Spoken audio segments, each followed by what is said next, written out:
और आपने बहुत सुनी होगी, नहीं सुनी तो आप अक्सर सुनेंगे। मान लीजिए आप कोई चीज इमेजिन कर रहे हैं, कोई कल्पना कर रहे हैं, या मान लीजिए कि आप क्या कर रहे हैं, आप चाहते हैं, कुछ विश है आपके अंदर। तब बहुत सी बार आप देखेंगे कि प्लूरल फॉर्म ऑफ वर्ब का यूज हो रखा होगा सब्जेक्ट के साथ। कैसे कि the word were replaces was. जो शब्द वर है वो हटा देता है शब्द वॉज को। कैसे सेंटेंसेस में? जो कोई भी इच्छा दिखा रहा हो या कोई भी फैक्ट के विपरीत बात बता रहा हो, मतलब असलियत के विपरीत बात बता रहा हो। ठीक है, सो और लिखा है यहाँ पर कि मतलब या तो कोई इच्छा बता रहा हो या कोई भी फैक्ट के विपरीत बात बता रहा हो। जैसे I wish it were Friday. अब आप सोचेंगे मैम आई सब्जेक्ट है, यहाँ पर वो क्यों लगाया, वॉज क्यों नहीं लगाया? क्योंकि यहाँ पर वो विश कर रहा है, इसीलिए ऐसी जगहों पर ये वॉज वर के केस में होता है। ठीक है, जब भी कोई विश होगी या कोई ऐसी चीज जो सत्य के विरुद्ध होगी, अलग होगी, उल्टी होगी, तो वहां पर वॉज जो है वो हटके वर की जगह ले लेता है, चाहे सब्जेक्ट सिंगुलर हो। She requested that he raise his hand. उसने विनती करी कि वो अपना हाथ जो है उठाए। अब ही रेज, यहां पर तो ये प्लूरल फॉर्म हो गई, ये तो सिंगुलर है। सो अक्सर ऐसा कब होगा बच्चे? किसी भी वाक्य में जब कोई भी विश दिखाई जाए या कोई भी ऐसी चीज जो सत्य से उल्टी हो, कॉन्ट्ररी हो, तो वहां हम क्या करते हैं? प्लूरल फॉर्म यूज कर देते हैं। जैसे यहाँ पर रेज लगा, यहाँ पर वर्ड लगा, यहाँ पर वर्ड लगा। अगर मैं बोलूं I wish if I were John Ibrahim, मतलब कि अगर आप ऐसे बोल रहे हैं if I were John Ibrahim, मतलब आप ये बोल रहे हैं कि आपके अंदर ऐसी कोई विश है या कोई ऐसी चीज है जो सच नहीं है। यहाँ पर हमें इंग्लिश में समझना होता है कि हम क्या बोल रहे हैं। अगर हमने बोला if I were John Ibrahim, यहाँ पर सामने वाला आपके आई के साथ वर्ड लगाने पर ये समझ जाएगा कि आप ऐसी इच्छा कर रहे हैं, ये सच नहीं है। ठीक है, चलो अब यहाँ पर हमने बात की थी और वो नॉर वाली, वो मैं आपको पहले ही बता चुकी हूँ।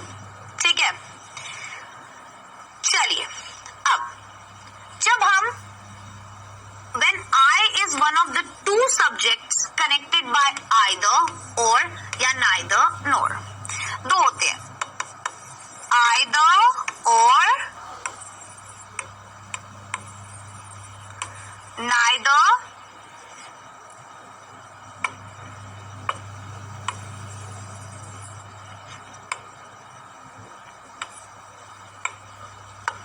either or या फिर neither nor, या तो ये या ये, ना ही ये ना ही वो, या तो ये या ये, ना ही ये ना ही वो, या तो मैं खेलने जाऊंगा या मेरा भाई, ना ही मैं खेलने जाऊंगा ना ही मेरा भाई। इस तरीके के सेंटेंसेस जब हमें बनाने होते हैं वहां पर हम आइदर और नाइदर नॉर का यूज करते हैं। अब ऐसे सेंटेंसेस में अगर वाक्य में आई का यूज हो रहा है, फॉर एग्जाम्पल नाइदर शी, ना ही तो वह, नॉर आई, ना ही मैं, गोइंग टू द फेस्टिवल, जा रहे हैं फेस्टिवल में, त्योहार में, तो यहां ये बोला गया कि अगर आई लिखा हुआ हो, दो सब्जेक्ट्स जब जुड़े हुए हो नाइदर नॉर से या फिर आइदर और से, और उन दोनों ही सब्जेक्ट्स में से अगर एक सब्जेक्ट आए हो, तो पुट इट सेकेंड, उसको आप दूसरे नंबर पर रखो। ऐसे मत बोलो नाइदर आई नॉर शी, नहीं, क्या बोलोगे? Neither she nor I. अगर आप अपने आप की बात कर रहे हैं तो आप अपने को दूसरे स्थल पर रखिए। आप हमेशा क्या बोलेंगे? नाइदर शी नॉर आई, ना ही वह ना ही मैं। ऐसा मत बोलिए कि ना ही मैं ना ही वह। ठीक है, तो आप आई को सेकंड पर पुट कीजिए और उसके साथ सिंगुलर वर्ब लगाइए। आ गई बात समझ में? आ गई। अब कुछ वोकैबुलरी देख लेते हैं फटाफट और फिर आज की क्लास को हम खत्म करते हैं। इनको आप जरूर वापस से देखिएगा तो आपको थोड़ा सा और समझ में आएगा। हाँ, कुछ चीजों को आपको याद करने की जरूरत है।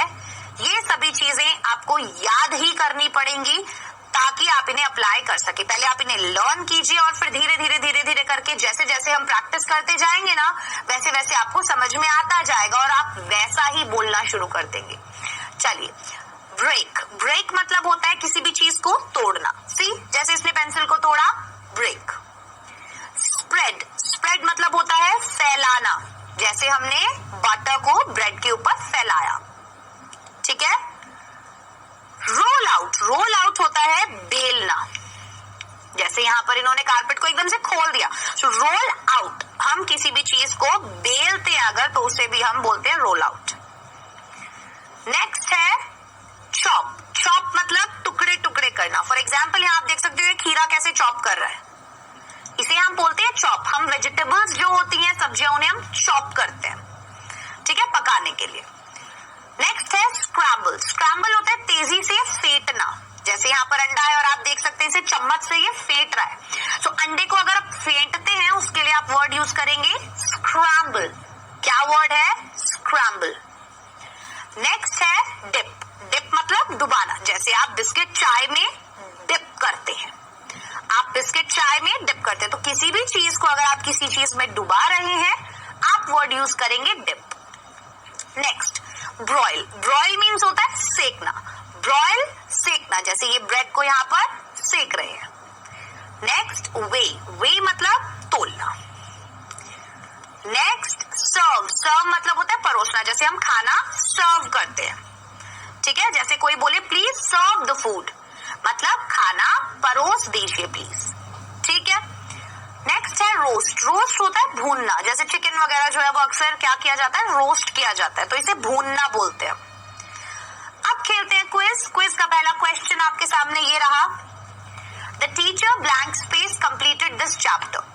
करेक्ट फॉर्म ऑफ वर्ब आपको यहाँ भरनी है, जल्दी से फिल कीजिए।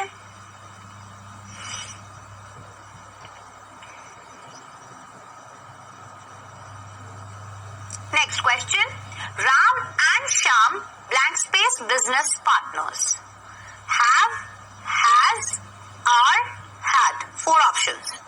सोचिएगा, 2 सब्जेक्ट्स हैं एंड से जुड़े हुए हैं।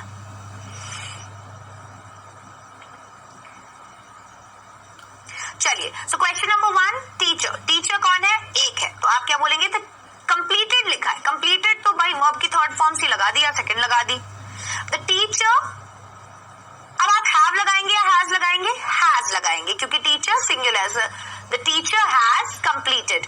इज और आर क्यों नहीं आएगा? क्योंकि कंप्लीटिंग नहीं लिखा, आईएनजी नहीं लगा हुआ, ठीक है। नेक्स्ट, राम एंड श्याम, 2 लोगों की बात हो रही है इसलिए आर आएगा। So Ram and Shyam are business partners. Okay, clear. आज की क्लास में हमने देखा सब्जेक्ट वर्ब अग्रीमेंट, कुछ इंपॉर्टेंट रूल्स जो बोलते समय हमें याद रखने हैं, कहाँ हमें एंड लगाना है, कहाँ और लगाना है। अगर हमने एंड और ये सब चीजें लगाई हैं तो हमें वर्ब की कौन सी फॉर्म यूज करनी है। इन चीजों को आप अपनी कॉपीज में जरूर लिखिए, याद कीजिए और फिर इनको अपनी डेली लाइफ में यूज करना शुरू कीजिए, गलत मत बोलिए, ठीक है। ये कुछ क्वेश्चंस मैंने दिए, ट्राई कीजिएगा इन्हें करने का, आप इजीली कर लेंगे। नेक्स्ट हमारी क्लास इसी के ऊपर होगी, सब्जेक्ट वर्ब अग्रीमेंट के कुछ और एग्जांपल्स हम डिस्कस करेंगे हमारी आने वाली क्लास में। अब मैं आप सभी से अलविदा लेना चाहूंगी, मुलाकात होगी अगले लेक्चर में। तब तक के लिए अपना ध्यान रखें, डाउटनेट के साथ जुड़े रहें क्योंकि अब पढ़ना हुआ आसान।